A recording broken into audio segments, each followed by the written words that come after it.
I'm Casey McAllister. I'm Kevin Schutz. This is the Beyond Koda podcast. What's up, guys? So, episode number 2. Kev, what we got going on today? Well, we're headed to the mountains over here. Gonna do a little hike, a little interview, hopefully at the top if we make it. Yeah, so stay tuned. It sounds like we're gonna have a bunch of questions for me, like I'm interesting or something. So I have no idea what questions are coming, but we'll see at the top, I guess, what exactly everybody wanted to hear or what Kevin came up with as far as questions go. So yeah, stay tuned, enjoy the drive in.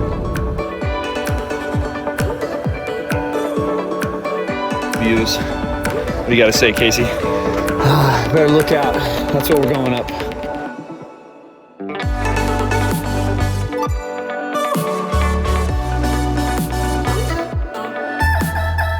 Kev, you have any idea where we're at?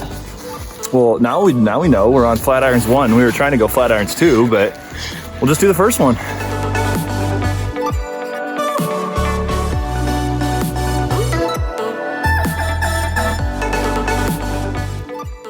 All right, guys, we're doing a podcast all about Casey McAllister today. Woo-hoo! So only fitting that we decided to climb a mountain to talk about Casey. So we're on top of a mountain, gonna get to know Casey McAllister a little bit better. So check out this awesome view. All right, dude. All right. How's it going? Doing good, man. Episode 2 already. Look at there. 2. Let's see here. We're 2 episodes in, and we're only like 5 days in of recording podcasts. It's a good rate right there. We're ahead of pace. Good ratio. Ahead of pace for most things in life. Yeah. Yep. What was that quote that Katie and Chris said? Cost per run. Oh yeah. Your CPR. Yep. On the mountain. Yep. Cost per run. Yep. I don't know what that has to do with this. Cost per podcast. Well, I don't know. Yeah. I don't There's know. something there. There's something there. All right. You like my dad's shoes?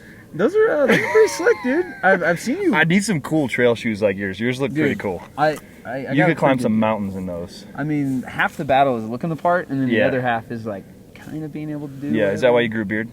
Well, I'm still in the process of trying to grow a beard, Kevin. So I appreciate you recognizing it as a beard, though. I actually didn't write down this question, but someone asked, when's the mustache happening? Oh man, I can grow a hell of a Never. mustache. I can. Yeah, you got a pretty good stash. There has been some mustache growth. Yeah. Regionals one year we did a. There's a contest. Yeah. I don't think you could grow as good of one back then, though. Yeah, I think that now. I think it's come a long way. It's because I'm over 30 now. It's thicker. It's more red, and it's more full. Yeah, I mean it's just For manlier. sure. Yeah, for sure. Don't be jealous of my mustache, Kevin. Just because you have the beard. So, all right. So, tell me about your childhood. Oh man, jumping right We're into it. All right. jumping right in. Childhood. Grew up in Oklahoma. You know where the giant tornadoes go through? More Oklahoma. Yeah, that's where I grew up. I was technically born in Norman, where we had a gym. I was born there, and then grew up in Moore, and then I played baseball, basketball, football growing up. Did a bunch of sports stuff. My dad was a firefighter, so kind of like, I don't know, he was either at my baseball games, football games, or whatever, or he was working. This was like before cell phones and stuff, so like he would call every night at like 10 o'clock, check in with my mom, how everything was going when he wasn't home. But we got to get Rory on this podcast, by dude, the way. Oh man, I didn't think about my that. dad is way more interesting than I'll ever be. We got to get Rory on here.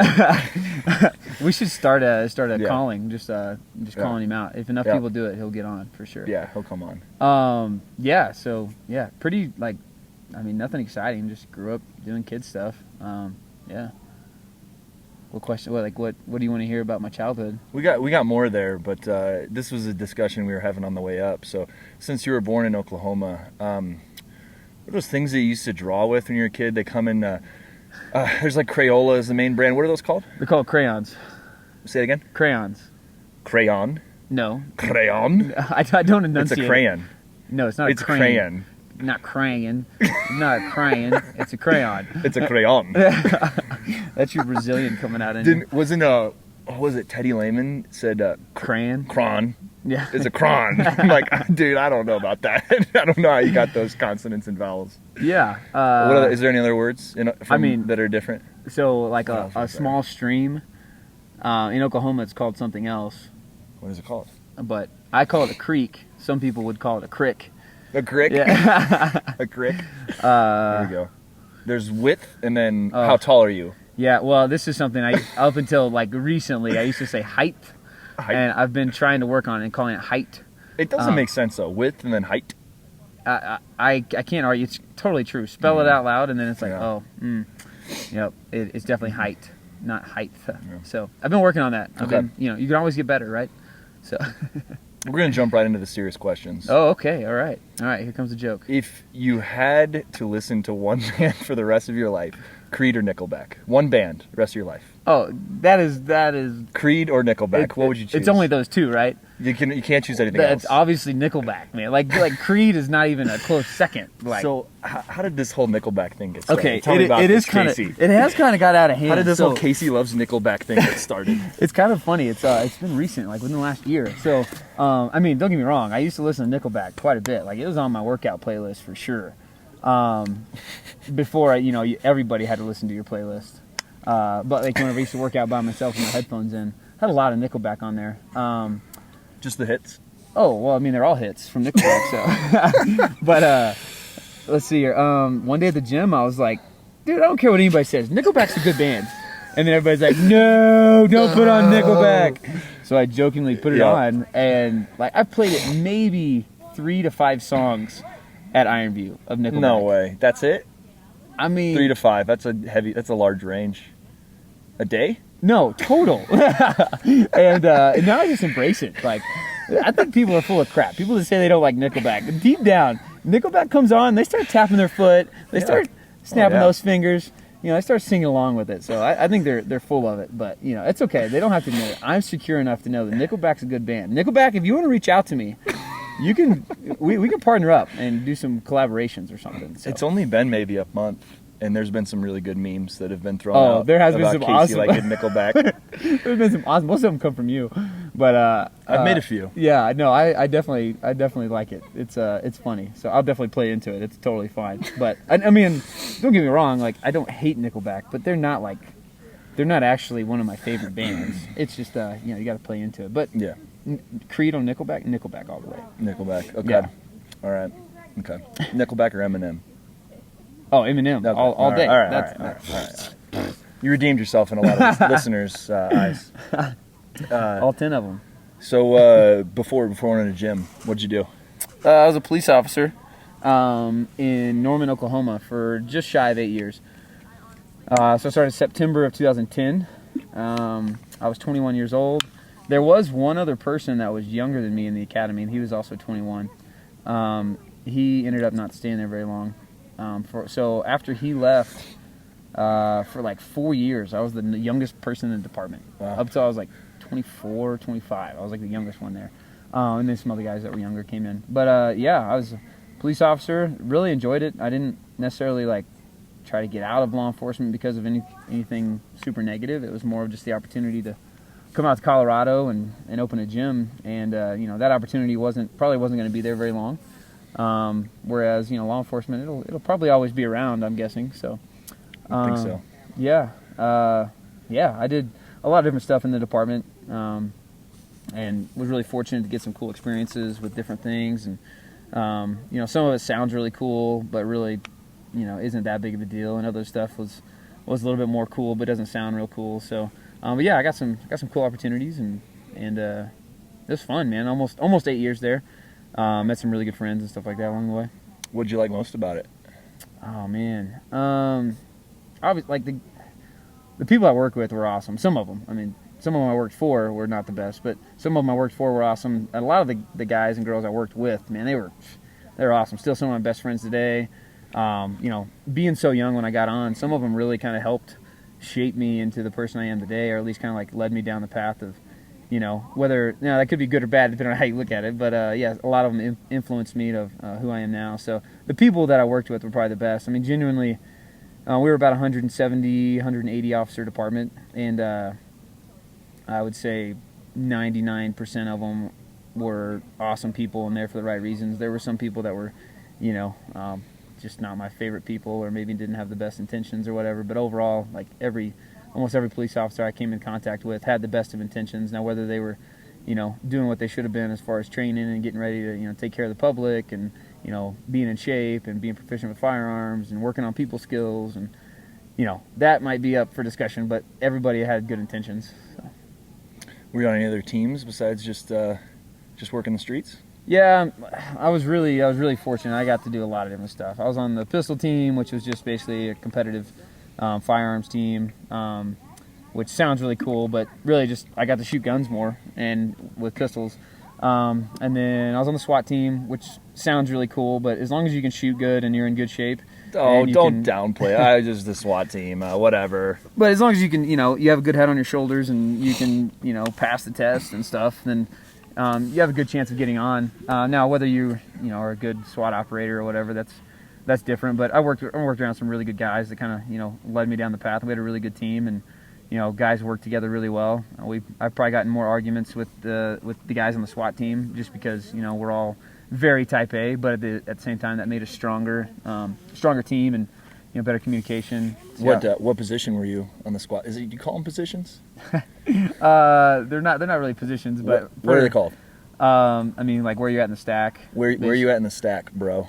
So I was on the team for 6 or almost 7 years. And my first 4.5, I was a shield guy, so number 1 in the stack.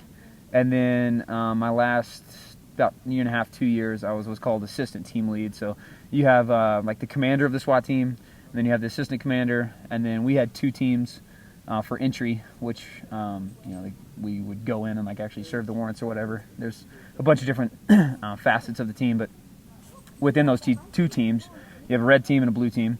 And you kind of, over the years, you kind of mix and match and go back and forth. But I was assistant team lead, which, so on the team each team has a team lead, assistant team lead, and then you have breacher and you have the shield guy. And so you were the shield guy. A shield guy for a while. For a while. The one that goes in first. Yeah. No big deal. No big deal. Whatever. It sounds a lot cooler than it is. I feel like I'd be the sniper. Yeah, that's a whole nother element. Well, no, but like I'd be like in the back, like I want to help, but like. But you're the shield guy. You're the one that goes in first. Yeah, I mean it sounds a lot cooler than it is. It's just talk me through you're going into a house. You don't know. You kind of are briefed a little bit. You got the breacher. Boom. Yeah. So knocks down the door. Man, what? There's so many facets on that. So give me just a quick run. All right. So on any operation you do a brief, right? So you literally go into your headquarters and you talk about, what type of reconnaissance has been done or what type of background on the case or, stuff about the actual mission. And then if you're talking about what would be like a no-knock search warrant. No-knock search warrant. Hit me with the no-knock search warrant. So, you during setup, you have, a couple hours, if you have time, you're doing a couple hours of prep work where you're in the parking lot of headquarters, like drawing out plans on the ground and walking through, what we think the house looks like, any type of pictures we have, trying to come up with a game plan. And then, there's a bunch of different things that go into play, what's written in the warrant and stuff. But what you're talking about, breacher comes up and opens the door, and then you go in and shield guy goes in. Yeah, and I would go in and first clear. We would execute the mission. So it depends on what it is. But I mean, really, like as a shield guy, like you really are a bullet catcher. I mean, I a lot of times wouldn't even have my gun out because I trust the guys behind me. Generally, your assistant team lead is number 2 in the stack. At least that's how we ran it. Okay. And so, like one of my best friends and biggest mentors was my assistant team lead for years, and eventually he became team lead, and then I became assistant team lead, and he and I worked really, really well together. And I trusted him. Like, all right, I'll catch your bullets, and if anything happens, you cover my ass. Is kind of what it came down to. Yeah. Wow. So. It's cool. Yeah. It sounds a lot bigger than it is. But did you have any sweet nicknames? Yeah, I was the Ginger Ninja, man. So I want to know, is that ER or GINGER? J-A. That's what I Ginger. want it to be. Ginger. Okay. Yeah, All right. yeah. Ginger Ninja. Yeah, I have a patch that's written in red. It says Ninja, but the gotta see Ninja this. is written in red. Yeah. Got to see this patch. So I used to have that on my. Marcus Savage gave it to me. Yeah. Got any cool cop stories or anything like that? Any quick ones? Oh man, there's so many of them. Let's see here. What's a good funny one? Man, I don't know. I had a lady tell me that a turtle stole her plants one time. She was a little crazy. She had plants. She was in an apartment complex, and she had plants out on the front porch. And she said a turtle stole her plants, and I was brand new, and so I actually took a report of a stolen plant by a turtle. So that was. Were there still plants on the porch? I mean, there were some plants, but she said that another. Did you find the perpetrator? No, that case is still outstanding. You'd think you wouldn't be able to get that far. Surely it was closed out pretty quick, but yeah. So that was pretty bad. Oh my gosh. Yeah. Okay, on the ginger note. Yeah. I got a listener question. Oh. Ooh. Best looking ginger to step foot into any Koda gym ever. Well, it's definitely not Jared Muse. He's sometimes see purple hair though. I mean, Yeah, he's not even true. he's ginger. not even true red He hair. tries He's to- embarrassed. He tries to hide it. Man, Rawson was a ginger, so I got a soft spot for Rawson. Let's see here. I mean, I definitely think I make the cut of like the top 5. Okay. Man, I'm drawing some blanks on some of the gingers. I mean, we have some that Jace Crowder. Oh, He's a ginger. okay. So, Okay. do you have any that comes This to mind? person's gonna be mad that you didn't think of him. Early Koda Norman days. Oh, it's got to be not Colin. He's not a ginger. Who are we talking about? Brian Harris. Oh man, my bad, Brian. Brian wrote in with a bunch of serious questions, and then also that one. I mean, Brian, we basically look the same, so I can't really say that he's top because that would be kind of a little bit conceited, but yeah. But also, Brian actually left before I came to Norman. Oh, that's Yeah. true. Weird. Okay, all right, I'll give you a pass on that one. That's All really right. not a good cop out, but. All right. So, how'd you get into CrossFit? How'd you get into coaching, owning a gym? Good question. So, being a cop, I was like, working out on my own and did my own thing. And then this guy named James Runner, one of my buddies at the police department, was like, "Hey, you need to do CrossFit." And I was like, "CrossFit's stupid." And he's like, "Well, come do this workout with me." And I'm like, "What is it?" He's like, "It's called Murph." And I'm like, "What the hell is Murph?" So he tells me the story of Murph and the workout and everything. So we go and do it down at the range and, wear our vests and everything. And I was like, "Oh, man, that was awesome." I was like, "What is, is there more of these?" He's like, "Yeah, there's a whole bunch of hero workouts." So for a year, we do hero workouts. The whole year? Like almost every day. Like we do a hero workout. And we didn't, literally I had a set of bumpers in my truck and a shitty barbell and a mat. And we would carry it around and we'd go to his house or we'd go to the range or whatever. We were load it up and take it out every day, And over time, I made sleds. So then we had that, literally we'd just make this equipment as we go. And so then I was started doing some of the open workouts and I was like, man, I think I can compete with some of these guys. And I remember the one where Jason Khalipa and Rich Froning did it head to head. It was Fran, and if you got it done, then you got to do another 4 minutes. It wasn't Fran, it was 15 and 15 for 3 rounds or whatever.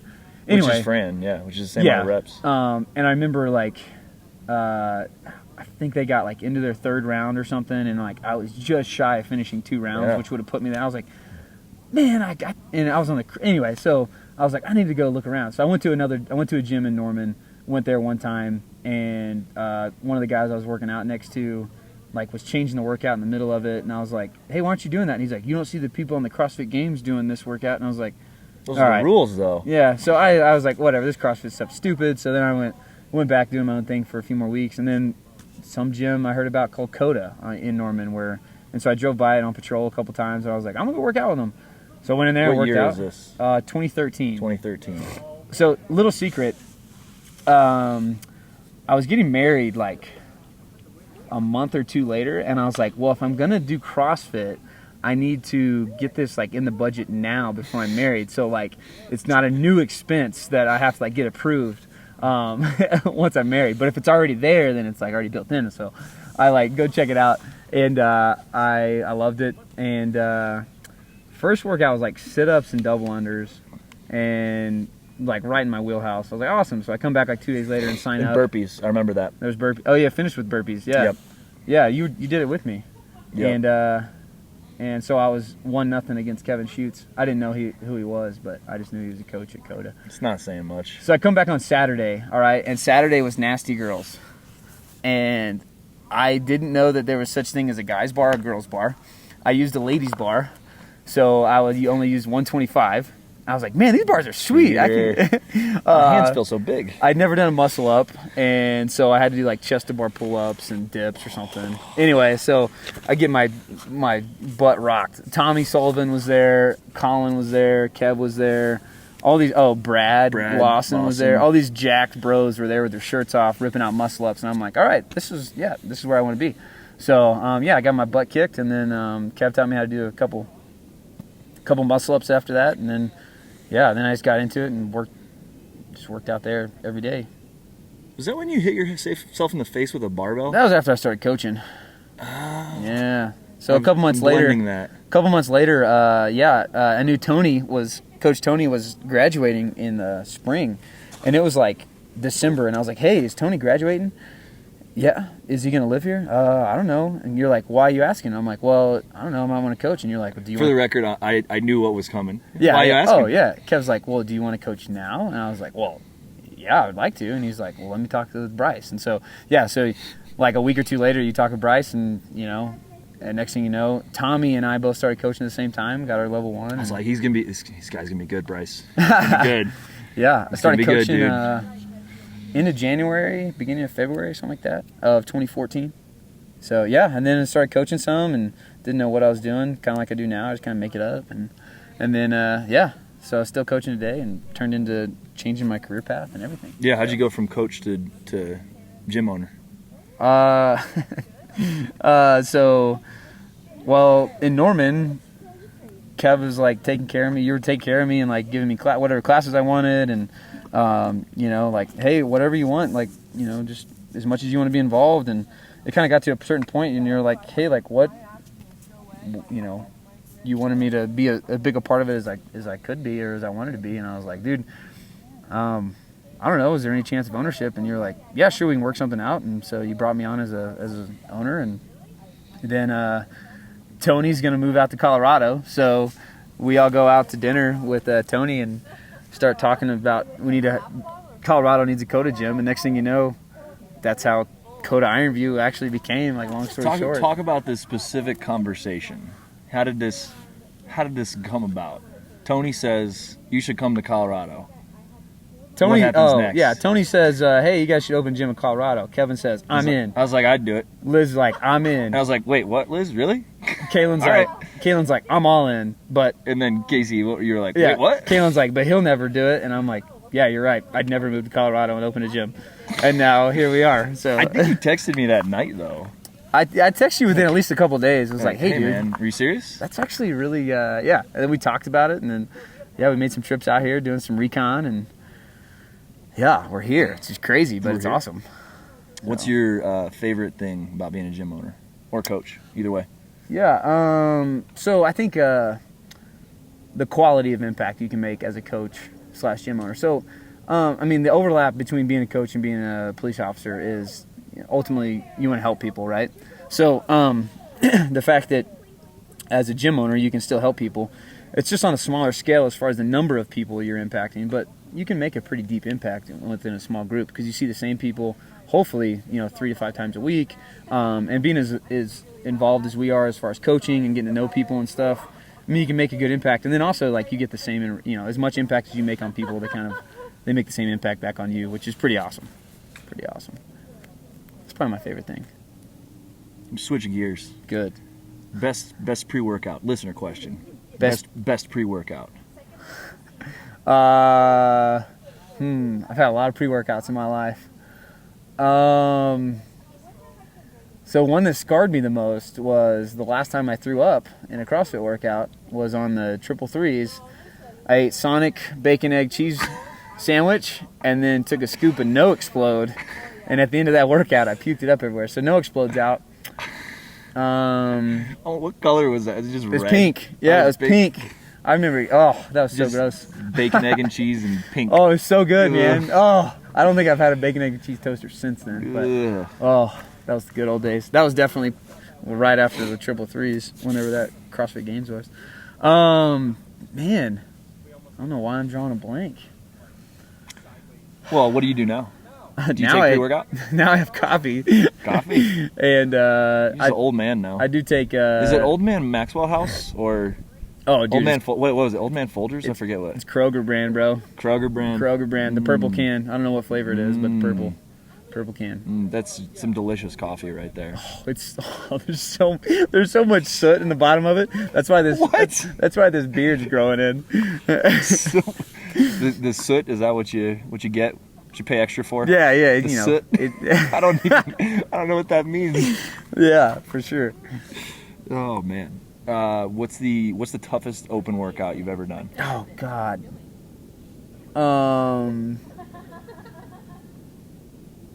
Oh my gosh, the one I hurt the most on. Let's go with that. Yeah. I don't know what else would be different. So. What's the one you hurt the most on? The one I think I hurt the most on was like overhead lunges, burpees, and then overhead lunges, maybe toes to bar? Chest to bar. Chest to bar? Yeah, 20 minutes. Oh, I remember that. That one hurt so bad. I remember I got done with the first time and I was like, yes. Like, I don't have to redo that one. Yeah. And then you did it after me and I beat you. Like, I had a better score, so I was like, sweet, I don't have to redo it. And then you redid it and beat me. I was like, no. So I redid that one. That one hurt. But the one I sucked at, I think, the most was the one they've done twice with the wall ball shots, rowing, handstand push-ups, and deadlifts. Those heavy deadlifts at like 225 just smoked me, man. Like just the second round. The deadlift ladder one, but they only did that once. With the box jumps. Yep. Yeah, I think I would do better on that one now. But they did the heavy. Prove the deadlift. It. You won't. They did the deadlift and handstand walk one. Oh, which yeah, is very similar. And I did a lot. That one doesn't hurt as much though. Doesn't hurt as much. Oh God, I hated that workout. Any running pointers for anybody since you're really good at running? Dude, I don't understand it. I hate running. I'm not I don't do it that often. It's a great mystery. I don't know. It's kind of like back squatting. I don't know. Didn't you used to a lot? Didn't you used to run a lot? I mean, so when I was training for the academy, I would do like my lifting stuff, which was not CrossFit. I would do like leg day, right? And then I would go on the treadmill and run 2 miles as fast as I could, and like just try to put it, as fast as I could and hang on, and hopefully I didn't fall off. And like, all right, and I would do that. I would do that literally like 4 or 5 days a week, and like I got to where the treadmill said it was like a 6-minute mile, and I would just hold that for 2 miles and then get off and be done. And yeah, so that was like sell that training program, bro. Dude, that mentally it's great, but God, physically terrible. I don't know, man. I think doing it more is one thing. Yeah, and then just like if you have a heart rate monitor whenever you run, you can like be real honest with yourself. Like, am I really hurting that bad? And your heart rate's at like 120. Okay, you're really not hurting that bad. You're just kind of being a little wimp. So, but if you're like at 160, you're like, oh crap, like I'm pushing it pretty hard. So yeah. Okay. I didn't learn anything. I'm still bad at running now. Is Koda just for competitors? Oh gosh, no. I think Koda is probably way less about competitors and way more about the community. So I mean, integrity, progression, and community are our core values, and I mean we really do operate within those core values to kind of like make our decisions as a business.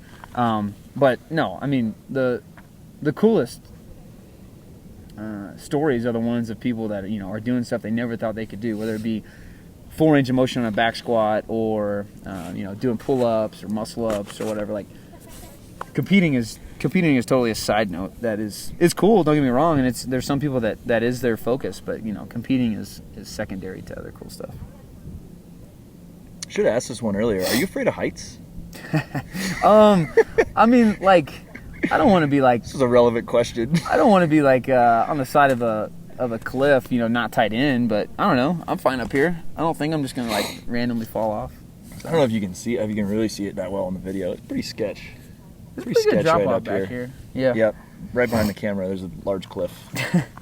Large cliff. Got another listener question. What's the most common barrier to the average CrossFit's progress? Okay. What's the common barrier to the average athlete's continued success? Let's say that. So, like, what's the barrier between progression? What's their limiting factor for their progression for the average CrossFit athlete? Oh, I think commitment in general. Like, I feel like you got to be in the gym at least 3 days a week. You know, like in the gym would be ideal. If you're in the gym 3 days a week and doing other stuff outside the gym another day or two, like you should see progress. And then, you know, healthy habits outside the gym is probably, you know, if you just start working out and you don't do anything outside the gym as far as nutrition and sleep and stress, then you'll see progress for a little bit just because you've changed something, right? But once you get to a certain point where you've kind of stalled out, you need to look at stuff outside the gym, specifically in Koda gyms. Like we do so much to ensure that the programming is good, and then you have good coaches that can coach the programming accurately. So the workouts, you show up, you're gonna see progression in that facet. So you need to check what you're doing outside the gym, whether it be nutrition or sleep or stress, or maybe all the above. But you need to be checking off those boxes. I would say that's the biggest setback. And then also being true with yourself on what your weaknesses are. Am I attacking my weaknesses? Am I actually working hard, or am I just going to the gym and showing up, like going through the motions? Nobody's going to the gym right now. Yeah, that's true. Most people start feeling going to the garage. Most people start feeling sorry for themselves and don't want to push a little bit. Like the worst thing that's going to happen is you're going to get more tired. Like you're not going to die. And if you do, you don't have anything else to worry about. So it is what it is, right? But you're not going to die from working a little bit harder. And people think oh my God, I can't do it. No, you can do it. You're just choosing not to work a little bit more or whatever. So yeah, there's a lot in that answer. Anything you want to expand on mental toughness or how to develop that? Yeah, I mean, you need to be real honest with yourself. Actually, right now that you can't go to the gym and you're working out just by yourself in your gym, you can have a lot of gut check and a lot of mental checks going on of you're making the decision if you're not going to work out or if you're not going to push. It's totally in your control. And if you're pushing hard. You're the only one that knows for sure, am I putting on a show by trying to make it look like I'm actually in pain, or am I really in pain? And if you're in pain, that's why you're working out, is trying to find, trying to push yourself and get better. So yeah, mental toughness is a real honest game with yourself. You can fake it in front of people and make it look like you're working really hard, but you're the one that knows if you are working hard. And that's the only thing that really matters is do I know I'm pushing it? Can I push it more? Yeah, you can probably always push it more. But there's so many people I see, especially as a police officer, whenever I was a fitness instructor, whenever I'm training cadets versus whenever I'm training in the gym, right? There's two different things we're kind of attacking. And whenever I'm training cadets, I can get in your mental headspace and yell at you in a different way, and because there's an end goal there that's hopefully going to either save your life or save the public's life or save your partner's life. But the mental aspect of it, we can challenge. In the gym, people want to be pushed, but I don't know that people want me, yelling at them in certain ways that their life decisions. Yeah. Did you see that in the cadets of them trying to make it look like they were in more pain than they really were? Yeah, for sure. Yeah. And I see right through that. And for me, it's like anything.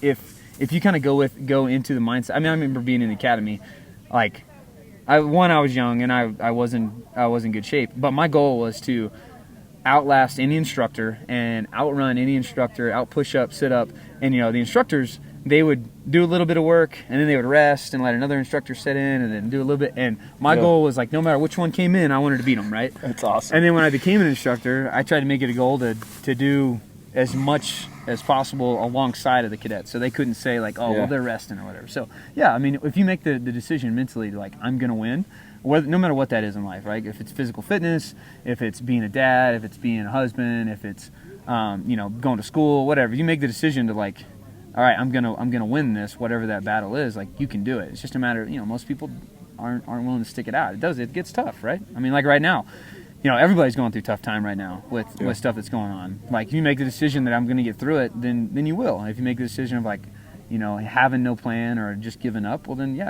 you're gonna see some really hard times. So yeah, I've already seen some of the leaders around Koda like you some others that like almost, I don't want to say thrive, but like immediately snapped into action.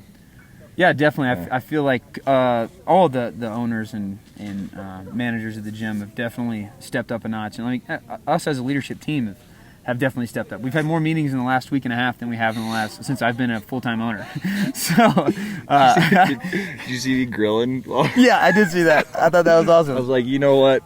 I'm gonna get some grilling done, get some food prep done while we're doing this meeting. Why not? I totally waited to leave the house until we started the meeting, so you'd because be I in was the like, car? all right, well, at least then That's funny. I can get work done That's on funny. the computer if I'm home. So. Anything that you've changed your mind on recently, like that you have a new perspective on? That's a good one. Yeah, definitely. Like as I've gotten older and also having different life experience and stuff now with moving to Colorado and leaving law enforcement and opening a gym and stuff. Like kind of taking advantage of the awesome life that we have to live. It's one thing to live a comfortable lifestyle. It's another thing to live maybe an easy lifestyle would be a good way to put it. It's one thing to live an easy lifestyle. It's another thing to live like a lifestyle where you're actually living. So I don't know, man. I'm fearful of things, but I really believe that if you put your head down and just do work, like you're going to come out okay. Now, it's not always just about doing hard work. Like you need to do like work in the correct fashion or with like a focused mindset. I used to think that, all right, I'll just do whatever and work really hard and things will work out. Well, you need to work with a purpose. You can't just, go dig a hole because digging a hole is a lot of work. Like you need to do stuff. I like that quote. Can we use that for the for like the preview of this podcast? You can't just go dig a hole to dig a hole. Yeah, you need to have a directed approach. Yeah, I mean, and enjoying the time and making sure and enjoying time with those you love being around. It sounds mushy gushy, but it's true. As you get older, like whenever I'm dead and gone, nobody's gonna care how much money I have or don't have or whatever. They're gonna worry about how I treated people and how they remember me as a person, and that's what I'm gonna know is like, all right, I want to make sure and look back and go like, oh, okay, I did what I could to make an impact in a positive way, whether that be in a gym or when I was a police officer or as a dad one day or as a husband or as a son, whatever. Like I want to make sure I'm doing the right stuff. But yeah, I mean, I don't know that it's necessarily changed. It's become more apparent that like that's really the only stuff that matters is like how you treat people and how you that's what you're leaving behind. You're not leaving behind anything else. I got a few more questions for you. Okay. Where do you see yourself in 10 years? Golly, man.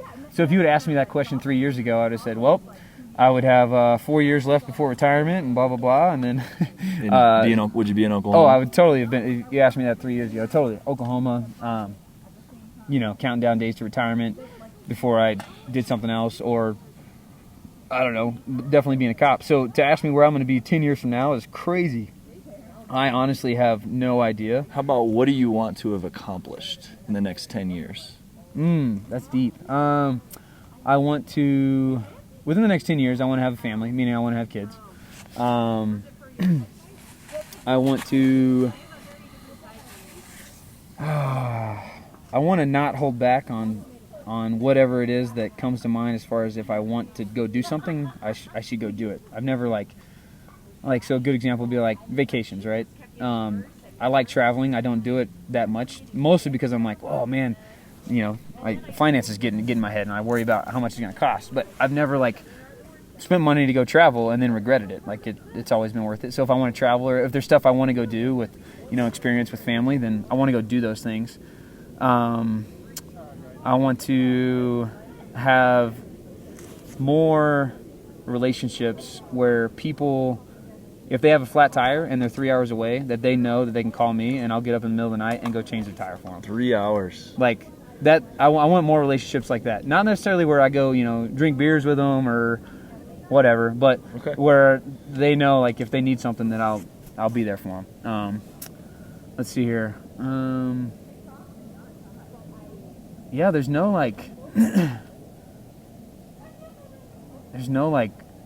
monetary goals or anything like that. it's really just kind of experience stuff that I want to experience, start a family, and then have have more relationships where people know that they can count on me. And if they need help, they can reach out.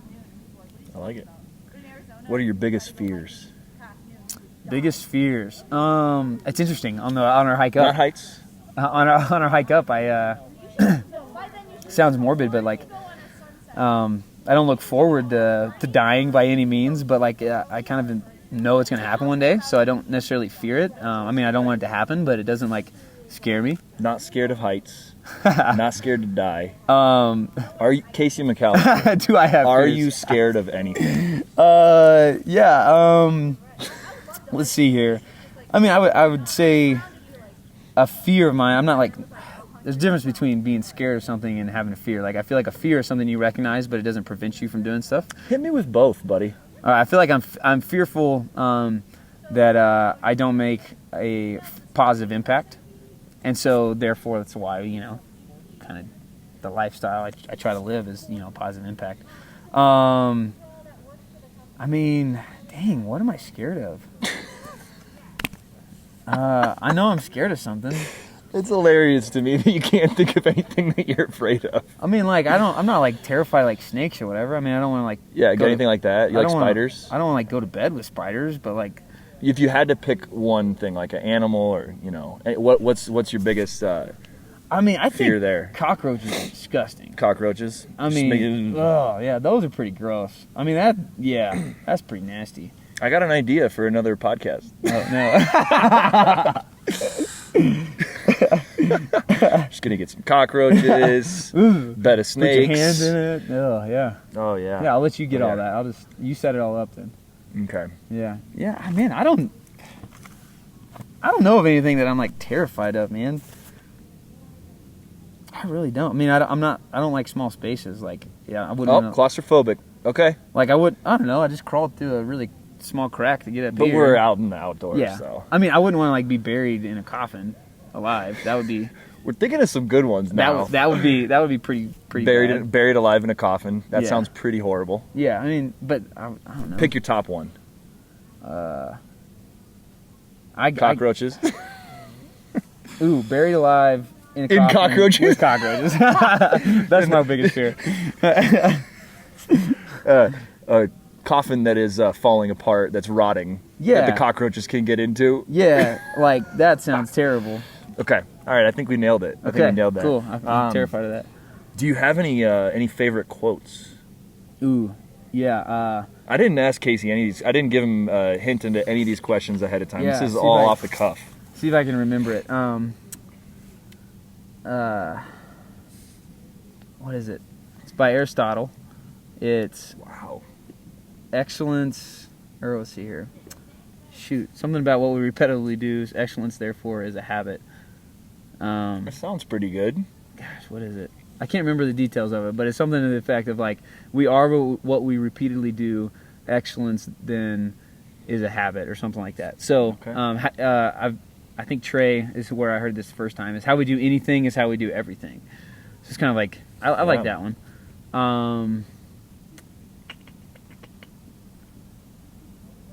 There's one from Walt Disney I like too, but I can't remember it off the top of my head. Yeah, I should have given you a hint on some of these. Oh, that's okay. Yeah, the Aristotle one's kind of my favorite. Actually, that one came from the academy. That was our quote that we used in my academy class. Yeah. So we didn't like say it out loud or anything. Our class motto was service above self. So every time you got called to attention, you'd say service above self. That was kind of silly. It took us like 2 weeks to come up with that too. We got in trouble a couple times because we didn't have one soon enough. I like it. Yeah. I like it. Yeah. You got any funny stories you want to share? What do you want to hear? Anything. I did have some good feedback on the funny stories. Which one? The pooping yourself? Yeah, about especially the one about hunting. Whenever. Was it the sleeve? Yeah, I had to cut. The sleeve that was off. when you were hunting. Yeah. Oh, I didn't realize that. It wasn't in the gym. I just would have went to the bathroom if it was in the gym. Okay. Not a leaf? You don't want to use leaves? No, I didn't know. Heck no. Leaves are no. Just go straight to the sleeves. Leaves during the winter are crunchy, man. They're not gonna Okay. I'm imagining a warmer climate. I didn't really think that through. Yeah. Colorado's not good either because they got a lot of pine trees. So Yeah. needles probably wouldn't work. Better than like poison ivy or poison Poison ivy. ivy? I was gonna say poison oak, and then I said poison ivy, poison ivy or poison oak. Yeah, I probably don't better know. than either of those. Ask me what. I don't know. Do you have some funny stories in mind? No, No. I know there is some. there's Golly. a million out there. That's why we need more listener questions.